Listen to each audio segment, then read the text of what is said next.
And tonight, a Senator Clinton supporter saying Senator Obama will win the nomination and making controversial comments on television. This weekend, Congressman Emanuel Cleaver, a member of the Congressional Black Caucus, Senator Clinton supporter saying Senator Obama will win the... I never said mediocre. I just reread the Youngman, staff writer for The Hill, Jeff Birnbaum, Washington Post columnist and Fox News contributor, Brian DeBose, national political reporter for The Washington Times. He's covered both Senator Clinton and Senator Obama's campaigns. Jeff, first to you, just for background, for those who may not be from the Midwest and may not know Congressman. Well, Emanuel Cleaver II is a pastor for the United Methodist Church. He was the first African... Across from Brian, I know it. Okay, Brian, take it away. What's your thought about the comments made by the congressman? I was actually shocked that there were any reports of him for Obama or supporting Obama out of some sense of white guilt or out of some sense that it's time because it's affirmative acts they've made. They're damaging their own party. They're damaging their own candidates, certainly. And it's very troubling from him. What do you make of the discussion about race? Everyone says this is not about race, that, there are far more important issues, but the truth is everyone is talking about race. And, we hear it, on every cable news show, and we see it in every newspaper. What do you think? Well, I think that, like any Clinton surrogate, they are going to try, as they've continued to for weeks, to keep race in the public discourse about Obama, to the extent that they can continue to frame Obama using racial terms. That's the extent to which they hope that they... But the truth is everyone is talking about race, and we hear it on every cable news show, and we see it in every newspaper. What do you think? Well, I think that like any Clinton surrogate, they are going to try, as they've continued to for weeks, to keep race in the public discourse about Obama, to the extent that they can continue to frame Obama using racial terms.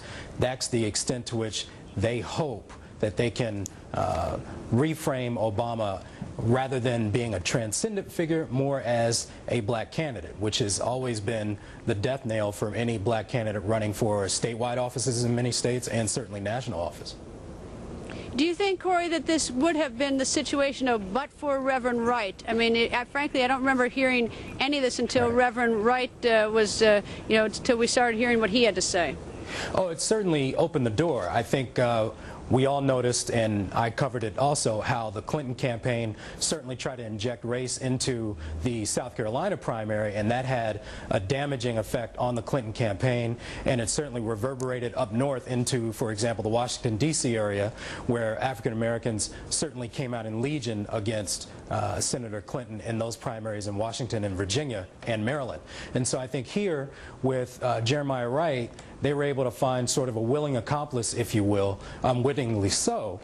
So it's allowed them, not necessarily Senator Clinton, but her surrogates, to continue to keep the racial issue in the public discourse. But until now, as we've talked about before on this show, Greta, it has not had a significant effect on Senator Obama's poll numbers.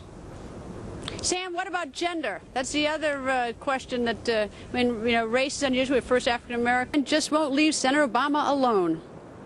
You're an eBay guy, and I know it. Can it even matter, because there must be raw and with exhaustion being on the trail for so long. I'm surprised we haven't caught more. Much worse than this. Well, yeah, and members of the media like me are people who contribute to it because we're constantly invading their space trying to get information and interviews. Our campaigns try to control the access that candidates have with the public, because you never know what can happen. And I think at the end of the day, voters here who are supporting Obama will probably look at this as him showing grace under fire. Voters who do not support Obama may look at it as him losing his cool. So I think it's a wash. And I think the same thing is probably true, Brian, of former President Clinton out in California with the superdelegates this weekend. Some ideas? Well, McCain's campaign is really unique in that it is almost entirely run by lobbyists or former lobbyists here in Washington. I'd ask Senator McCain how he expects to run as the enemy of special interests and have a campaign that is directed by lobbyists. Brian, help me out. Republican National Committee has about $38 million. The NRCC, National Republican Congressional Committee, and National Republican Senatorial Committee have between them less than $10 million. That means there's a grassroots problem. There's a grassroots funding problem. How does Senator McCain plan on energizing the grassroots, which hasn't shown up in the election or in fundraising? All great questions, and if only we had unlimited time tomorrow, but I'll try to squeeze at least some of those great ideas. Panel, thank you, and thank you for doing my work tomorrow for me. And tonight, as